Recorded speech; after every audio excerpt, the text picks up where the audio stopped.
J'étais arrivé 3 jours avant Noël. Ce n'était pas prémédité, pas exactement. J'avais simplement besoin de silence.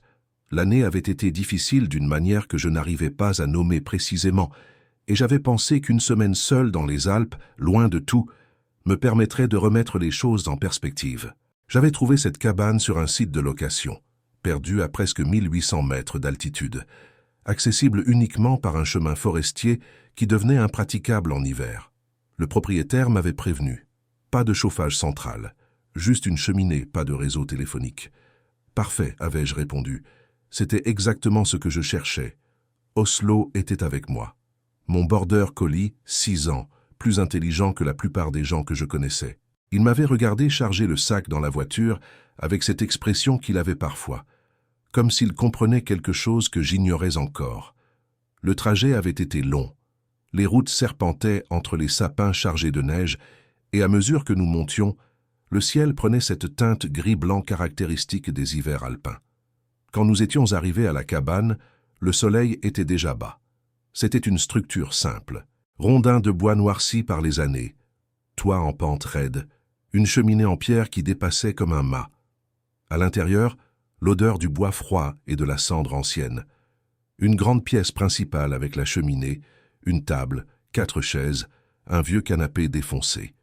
Une petite cuisine avec un réchaud à gaz, quelques casseroles, une chambre étroite à l'étage, sous les combles. Le propriétaire avait laissé un mot sur la table. Bois dans le hangar, dehors. Assez pour une semaine si vous économisez. Bon séjour. J'avais posé mon sac.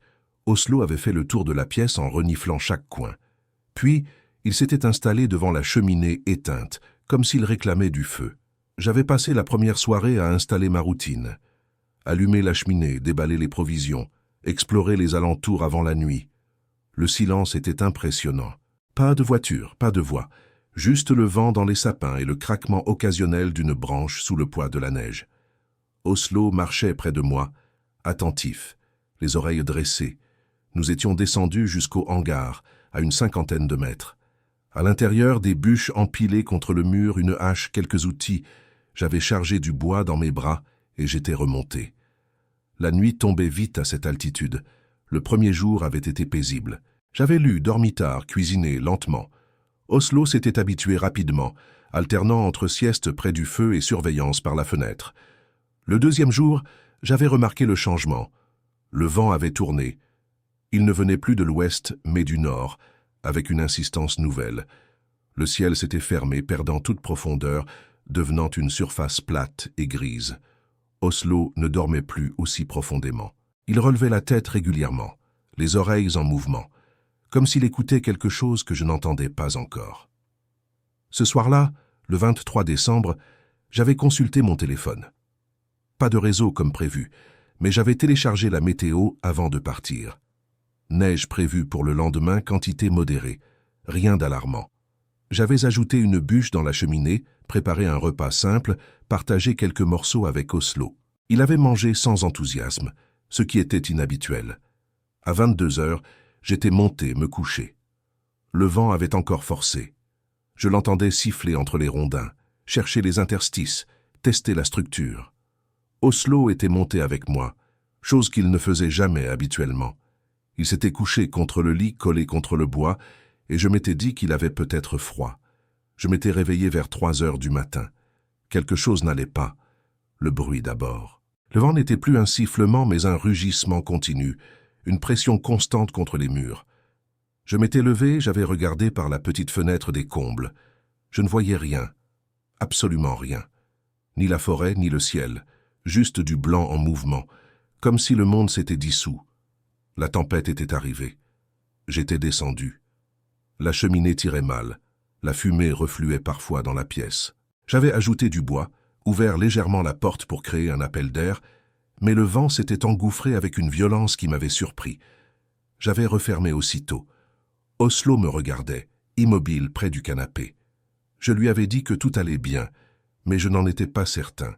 La météo avait parlé de neige modérée. Ça, ce n'était pas modéré. C'était autre chose. Les heures suivantes avaient été étranges. Le temps perdait sa consistance. Il faisait nuit, mais la tempête créait une sorte de luminosité blanche diffuse qui rendait l'obscurité moins nette. J'avais essayé de dormir sur le canapé, près du feu, mais le bruit était trop présent. Le vent cognait contre les murs, la neige martelait les vitres avec un son de sable projeté.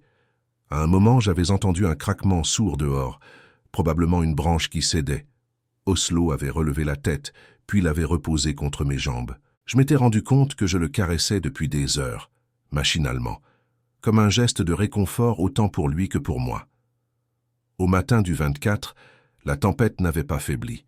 J'avais ouvert la porte d'entrée avec difficulté. La neige s'était accumulée contre le battant, formant un mur compact que j'avais dû repousser à la main. Dehors, c'était un chaos blanc. Le vent me coupait le souffle.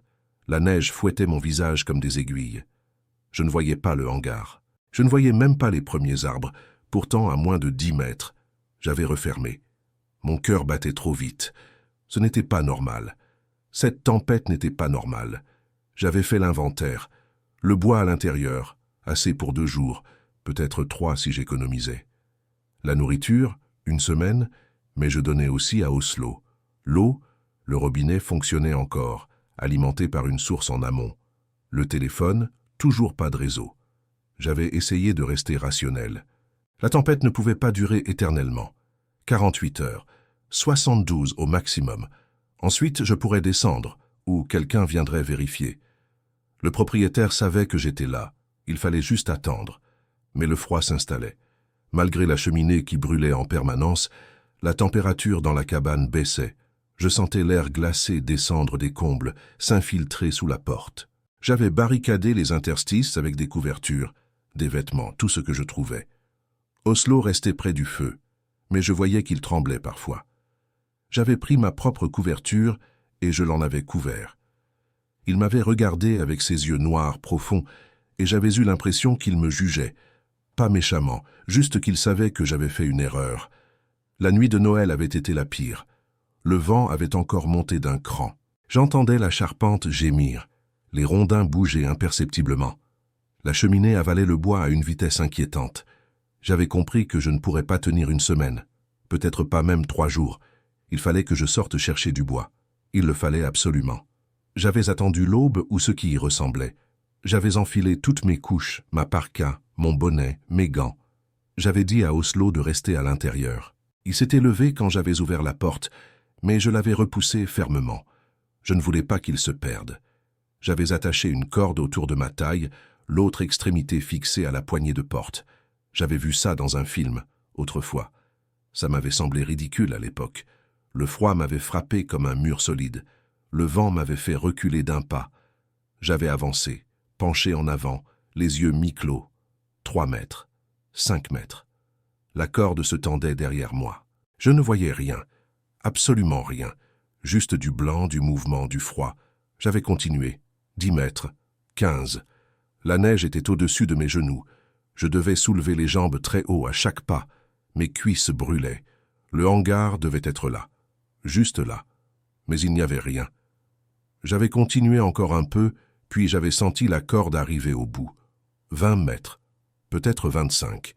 Le hangar était à 50 mètres. J'avais essayé d'avancer encore, mais la corde me retenait, et quelque chose en moi avait craqué. J'avais eu peur. Une peur panique, viscérale, comme je n'en avais jamais ressenti. Si je continuais, je me perdrais. Si je me perdais, je mourrais. Dans cette blancheur, à 50 mètres de la cabane, personne ne me retrouverait avant des semaines. J'avais fait demi-tour, j'avais suivi la corde, et quand j'avais vu la porte apparaître dans la tempête, j'avais presque pleuré de soulagement. Oslo m'attendait à l'intérieur. Il m'avait reniflé longuement, vérifiant que j'étais entier. Je tremblais, pas seulement de froid. Je m'étais effondré près du feu, et pendant longtemps, je n'avais rien fait d'autre que respirer et regarder les flammes. J'avais échoué. Je n'avais pas rapporté de bois. Et maintenant, je ne savais plus quoi faire. Les jours suivants s'étaient mélangés. Je ne sais plus exactement combien de temps s'est écoulé. 2 jours, 3 peut-être. La tempête continuait. Le bois diminuait.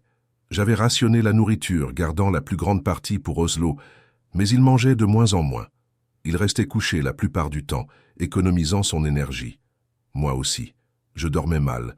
Par courtes périodes, je me réveillais en sursaut sans savoir où j'étais. Le froid était constant, une présence physique, lourde, qui s'insinuait partout. Mes doigts étaient courts en permanence, mes lèvres gerçaient. Ma pensée devenait lente, épaisse. Je me suis mis à parler à Oslo, longuement, des conversations entières. Je lui racontais pourquoi j'étais venu ici, ce que je fuyais, les choses que j'aurais dû dire à certaines personnes et que je n'avais jamais dites. Il m'écoutait, ou du moins il me regardait et ça me suffisait.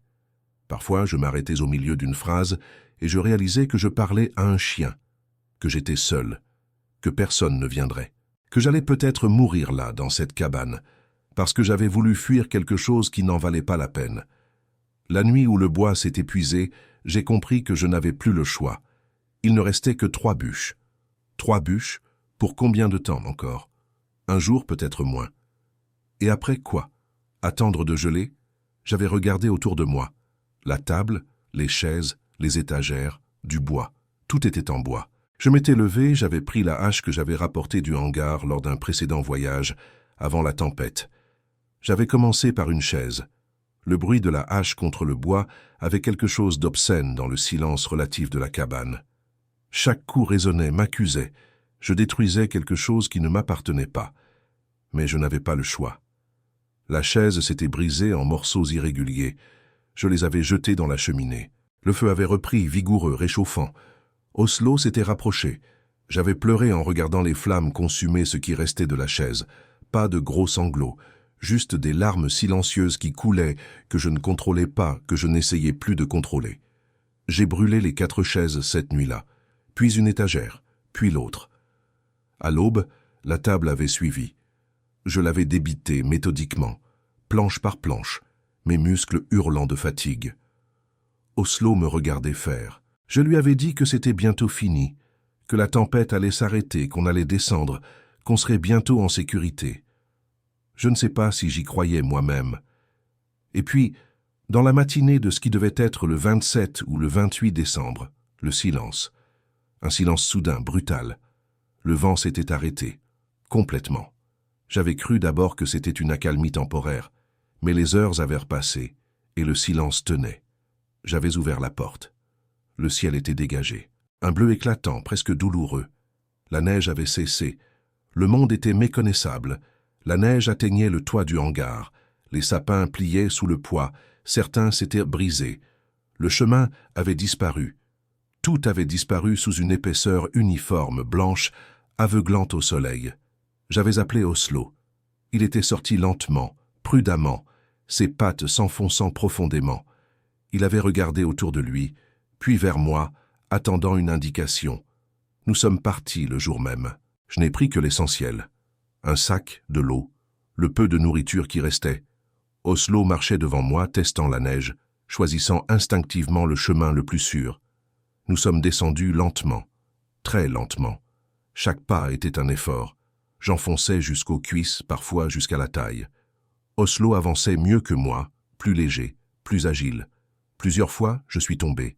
Il s'arrêtait, attendait que je me relève. Nous avons mis presque 6 heures pour descendre, ce qui, en été, prenait 40 minutes. Je ne me souviens pas précisément de l'arrivée en bas.